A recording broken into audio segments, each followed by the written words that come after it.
Om Swastiastu, kenalkan, nama saya Gede Anggi Widiantara dengan NIM 20150909106.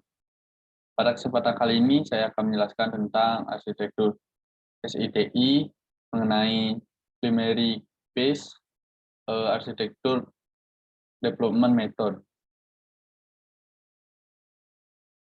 Nah, pada pembahasan kali ini saya akan membahas tentang konsep primary base, tujuan dari primary base, 3 input dari primary base, keempat tahapan dari primary base, yang kelima output, dan yang terakhir adalah pendekatan. Baik, langsung saja ke pembahasan pertama, yaitu tentang konsep. Primary base merupakan tahapan persiapan dalam merencanakan arsitektur enterprise di perusahaan. Penentuan ruang lingkup perusahaan, penetapan framework arsitektur, melaksanakan tools arsitektur, dan penentuan prinsip-prinsip arsitektur. Lalu tujuan dari primary base. Tujuan dari tahapan primary adalah yang pertama untuk meninjau konteks organisasi untuk menjalankan arsitektur pada perusahaan. Yang kedua untuk mengidentifikasi ruang lingkup elemen organisasi perusahaan yang dipengaruhi oleh kemampuan arsitektur. Yang ketiga, untuk mengidentifikasi kerangka kerja, metode, dan proses yang telah ditetapkan yang bersinggungan tentang kemampuan arsitektur. Dan yang terakhir adalah menetapkan target capacity maturity. Lanjut ke inputan dari primary base. Masukan untuk tahapan primary adalah yang pertama, metode pengembangan arsitektur TOGAP, ADM, dan kerangka kerja arsitektur lainnya yang jika diperlukan. Yang kedua, strategi bisnis, prinsip bisnis, tujuan bisnis, dan penggerak strategis. Lalu, selanjutnya tentang strategis tata kelola TI yang sudah ada sebelumnya pada perusahaan, dan inputan yang terakhir adalah prinsip-prinsip arsitektur yang sudah ada sebelumnya. Lanjut ke tahapan dari primary base. Nah, tahapan pada primary base adalah yang pertama, menentukan prinsip-prinsip yang dipakai sebagai acuan dalam mengembangkan arsitektur. Yang kedua, menentukan skop atau ruang lingkup yang dirancang untuk arsitektur enterprise. Yang ketiga, menentukan siapa aktor yang berperan, bertanggung jawab, dan terlibat dalam pengembangan arsitektur sesuai dengan bagian masing-masing. Lalu yang keempat, menentukan di mana lokasi atau tempat penelitian untuk merancang enterprise arsitektur.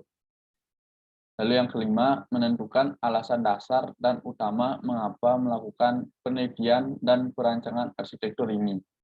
Yang keenam, menentukan batasan waktu dan kapan mulai hingga target selesai.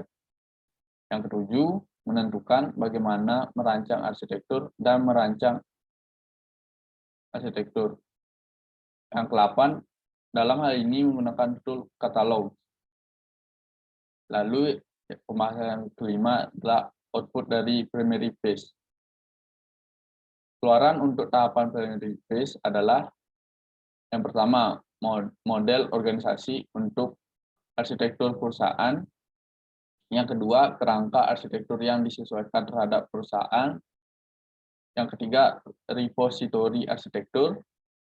Yang keempat, pernyataan kembali mengenai prinsip bisnis, tujuan bisnis, dan pendorong bisnis. Dan yang kelima, permintaan pekerjaan arsitektur yang bersifat opsional. Lalu yang terakhir adalah kerangka tata kelola arsitektur. Nah, pembahasan yang terakhir mengenai pendekatan. Pendekatan pada primary base. Primary base ini adalah tentang mendefinisikan bagaimana kita melakukan arsitektur di sebuah perusahaan yang bersangkutan. Nah, ada dua aspek utama mendefinisikan kerangka kerja yang digunakan dan mendefinisikan prinsip-prinsip arsitektur yang akan menginformasikan setiap pekerjaan arsitektur.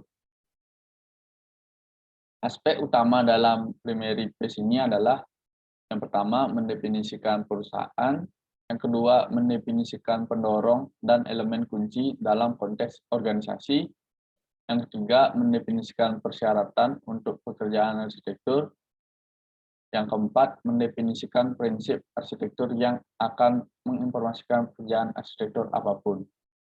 Yang kelima, menentukan kerangka kerja yang akan digunakan. Yang keenam, mendefinisikan hubungan antara kerangka kerja, manajemen, dan yang terakhir adalah mengevaluasi kematangan arsitektur perusahaan. Dan berikut merupakan referensi yang saya gunakan pada pembahasan kali ini. Sekian materi yang saya dapat sampaikan. Jika ada penyalahgunaan kata atau penyalahgunaan penyampaian kalimat, saya mohon maaf. Selebihnya saya ucapkan terima kasih dan saya tutup dengan palaman Santi. Om Santi, Santi, Santi, Om.